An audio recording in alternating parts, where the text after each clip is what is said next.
कशी करतात केळीची पूजा आणि कशी भरतात केळीची ओटी, चला बघूया. अकोट तालुक्यातील उमरा येथील श्री सचिन इंगळे पाटील यांनी आपल्या 1.25 एकरात 2026ला केळीच्या बागेची लागवड केली. या बागेत आता घड पडायला लागले आहेत. मी सौ मंजुषा सचिन इंगळे पाटील, मी आज आले आहे आमच्या उमरा येथील केळीच्या बागेत.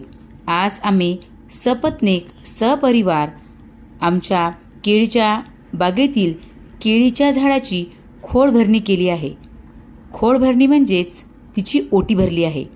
7व्या महिन्यात जशी गरोदर मातेची ओटी भरतात तशीच तिच्यामध्ये लक्ष्मी मातेचं रूप असते, म्हणून तिला तसा दर्जा दिला जातो. म्हणून केळीला खण, साडी, नारळ, हिरवा चुडा, त्यानंतर तांदूळ आणि खणा नारळाने तिची ओटी भरल्या जाते.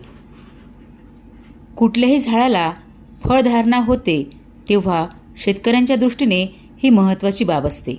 अशावेळी कृतज्ञता व्यक्त करण्यासाठी आम्ही केळीचे पूजन केले.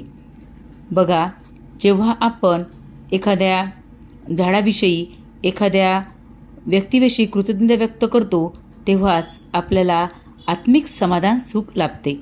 तसंच आज आम्ही सपत्नीक या केळीच्या झाडाची ओटी भरली आणि तिचे पूजन केले.